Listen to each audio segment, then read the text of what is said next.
समस्याएं देश के लोगों के सामने हैं, बढ़ती हुई बेरोजगारी, बढ़ती हुई महंगाई, खास तौर पे फूड इन्फ्लेशन, ऐसे चीज़ों के बारे में उनको सही ढंग से जिस तरीके से एड्रेस करना चाहिए था वो नहीं हुआ।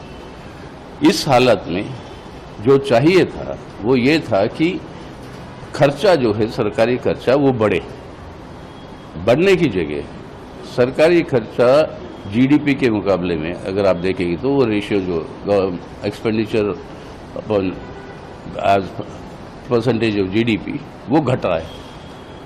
अब आपकी आमदनी बढ़ी है 14.5% और आपका खर्चा जो आप बढ़ा रहे हो वो है 5.9%। तो आमदनी इतनी ज़्यादा बढ़ी है और खर्चा इतना कम है उसके मुकाबले में। इसका मतलब क्या है कि इकोनॉमी और कॉन्ट्रैक्ट होगी तो इसका मतलब है समस्याएं जनता की और बढ़ेगी। और इसके साथ तीसरा जो काफ़ी खतरनाक बात जो हुई है वो ये हुआ है कि सब्सिडीज़ जो है मुख्य रूप से वो उसके अंदर कटौती हुई है। फर्टिलाइज़र सब्सिडी में, फूड सब्सिडी में, आपके पेट्रोलियम सब्सिडी में, इन तीनों सब्सिडीज़ में आपका जो है कटौती हुई है पिछले साल के रिवाइज्ड एस्टिमेट्स के मुताबिक अगर आप देखेंगे। और सबसे बड़ी बात यह है कि रोजगार बढ़ाने के लिए जो योजना ये बनाए कि इंसेंटिव देंगे आप एम्प्लॉयर को, यानी 4 साल का आपका प्रोविडेंट फंड जो देना होगा वो एम्प्लॉयर को दिया जाएगा। अब इससे थोड़ी नौकरियां बढ़ेगी, एम्प्लॉयर को आप सब्सिडाइज कर रहे हो यानी उसके मुनाफे बढ़ेंगे। अरे नौकरियां बढ़ाना है तो इकोनॉमिक एक्टिविटी को बढ़ाना पड़ेगा ना, और वो तभी संभव है जब सरकारी निवेश बढ़ेगा। अब सरकारी खुद अगर खर्चा घटा रही है तो इसके अंदर वो इकोनॉमी एक्सपेंड कैसे होगी?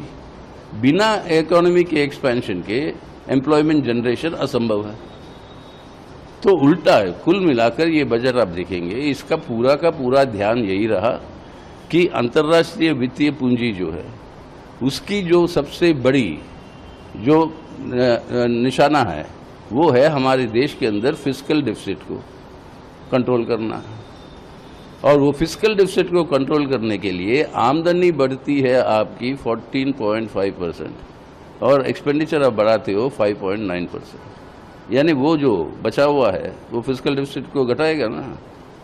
तो अंतर्राष्ट्रीय वित्तीय पूंजी को उनको जो है शांत करने के लिए और इस उम्मीद से कि उसकी वजह से विदेशी निवेश जो है देश के अंदर आएगी, एफडीआई आएगी, इस उम्मीद के साथ जो आ नहीं रही वो आएगी जब देश के अंदर मार्केट बढ़ेगी।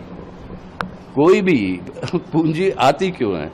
क्योंकि उस पूंजी के अंदर देश के अंदर मार्केट बढ़ रही है और उस पूंजी जो ले आते हैं उससे जो निवेश करते हैं उसके ऊपर उनको मुनाफा मिलेगा। जब आपका मार्केट ही नहीं बढ़ रहा क्योंकि लोगों में खरीदने की क्षमता वो जो है वो घटती जा रही है, तो कोई भी पूंजी जो है आएगी नहीं यहाँ पे निवेश करने।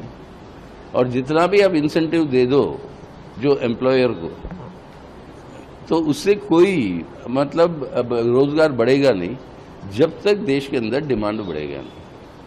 डिमांड बढ़ाना है तो सरकारी निवेश को बढ़ाना अनिवार्य है, वो नहीं हुआ। तो ये बजट फाइनली सब कॉन्ट्रैक्शनरी बजट है। इसे सिर्फ फिस्कल डिफिसिट को कंट्रोल किया जा रहा है, देश की जनता की समस्याओं को हल करने की जगह।